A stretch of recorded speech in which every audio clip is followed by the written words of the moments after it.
Hello বন্ধুরা, প্রত্যেক দিনের মতো চলে এসেছি আজকেও একটা রান্নার ভিডিও নিয়ে। তো তোমরা সবাই কেমন আছো একটু জানাবে। তো আজকে যেটা রান্না করছি সেটাই তোমাদের সামনে দেখাচ্ছি। তো দেখো, এখানে কিন্তু আমি বাটা মাছের ঝোল করব রান্না। তো একদম একটা পাতলা ঝোল। তো দেখো, এখানে কড়াইতে তেল গরম করতে দিয়েছি, মাছগুলোকে ভেজেও আমি তুলে নিয়েছি। তো এখানে দেখো টমেটো কুচি আছে, কিছু শুকনো লঙ্কা, তেজপাতা, এখানে সব রকম বাটা মশলা সব কিছু আছে, কাঁচা লঙ্কা গোটা আছে কটা। তো এইখানে কিন্তু প্রথমে আমি তেলের মধ্যে নিয়েছিলাম, সেহেতু কিন্তু একটু তেলে ছিটলো। তো এখানে পাঁচফোড়ন আর জিরে মেশানো, সেটাও কিন্তু দিয়ে দেবো একসঙ্গে। দিয়ে এটাকে একটু নাড়াচাড়া করেই বন্ধুরা এর মধ্যেই কিন্তু আমি এখন আলুগুলো দিয়ে দেবো বন্ধুরা। বেশি ফোড়ন আমি পুড়াবো না, যেহেতু এখানটাতে ফোড়ন বেশি পুড়ে গেলেই কিন্তু একটা আলাদা ফ্লেভার চলে আসে, ভালো লাগে না বন্ধুরা। তো মাথায় রাখতে হবে যাতে খুব সুন্দর করে ফ্লেভারটাও বেরিয়ে আসে, আবার পুড়েও না যায়। তো সেই অবস্থাতে আমি দুটো শুকনো লঙ্কা, তেজপাতা আর কিন্তু পাঁচফোড়ন মিশিয়ে এই ফোড়নটা দিয়েছি। তার সঙ্গে কিন্তু সাথে সাথে আমি আলুটাও দিয়ে দিলাম। এখন কিন্তু আমি আলুটাকে আগে ভালো করে ভেজে নেবো বন্ধুরা। তো দেখো বন্ধুরা, এখানে কিন্তু খুব সুন্দর করে আমার আলুটা ভাজা ভাজা হয়ে গেছে। এর মধ্যে কিন্তু আমি এখন সব বাটা মশলা দিয়ে দেবো। এখানে রয়েছে আদা বাটা, জিরে বাটা, ধনে বাটা, একটু রসুন বাটা, পেঁয়াজ বাটা, লঙ্কা, একদম সব একসঙ্গে বাটা। আর সাথে কিন্তু তোমরা সবাই জানো আমি বাটা মশলা দিয়ে রান্নাবান্না করি। এখানে স্বাদ মতো নুন দিয়ে দেবো বন্ধুরা। আর এখানে কিন্তু পরিমাণ মতো আমি হলুদ গুঁড়োটাও দিয়ে দেবো। যার যতটুকু প্রয়োজন, যে যতটুকু ভালোবাসো সেইভাবে কিন্তু দেবে পরিমাণটা মশলার।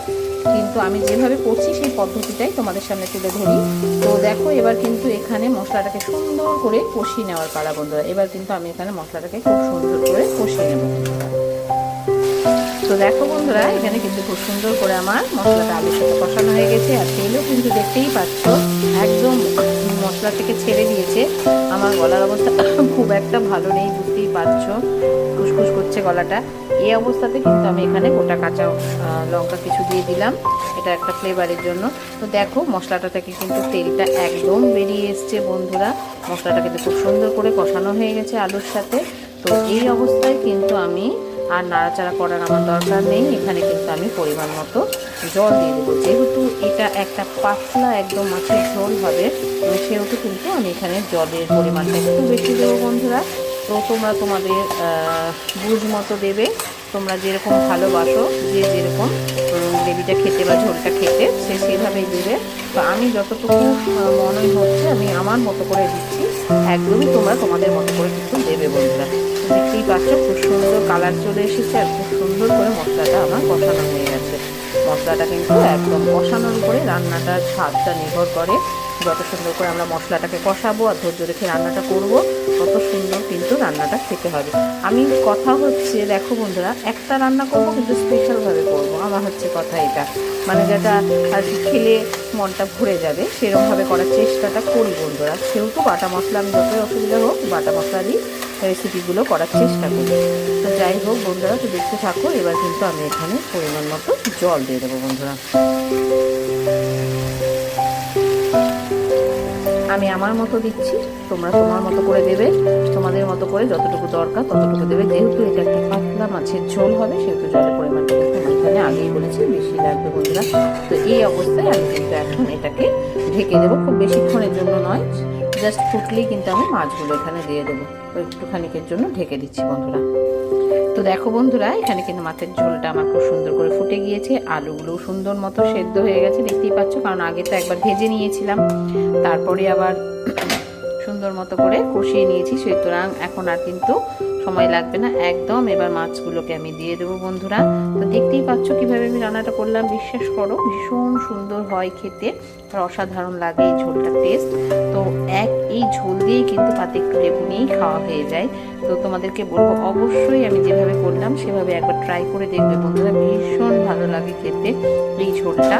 তো আমি যেভাবে রান্না করি সেইভাবে তোমাদের স্টেপ বাই স্টেপ দেখানোর চেষ্টা করি বন্ধুরা। জানি না কতটুকু তোমাদেরকে দেখাতে পারি।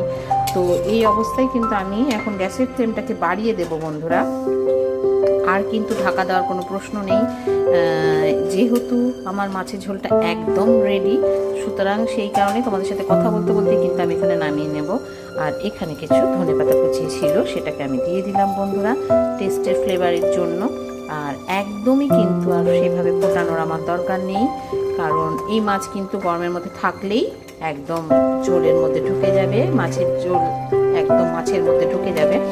সুতরাং যেভাবে করলাম, তো দেখো বন্ধুরা এখানে মাছের ঝোলটা কিন্তু আমার একদম কমপ্লিট। এবার কিন্তু আমি এখানে বাটা গরম মশলা একটু দিয়ে দিলাম, গ্যাসের ফ্লেমটা কিন্তু একদম বন্ধ করে দিলাম। তো যেভাবে করলাম সেটাই তোমাদের সাথে শেয়ার করলাম। অবশ্যই বন্ধুরা তোমরা কিন্তু এই ঝোলটা একবার বাড়িতে করে দেখবে, ভীষণ টেস্টি হয়। তো ভালো লাগলে লাইক কমেন্ট শেয়ার দিয়ে পাশে থাকবে। আজকের জন্য এই রেসিপিটাই ছিল, কালকে আবার অন্য কোনো রেসিপি নিয়ে তোমাদের সামনে হাজির হয়ে যাবো। তো আজকের জন্য টাটা বন্ধুরা।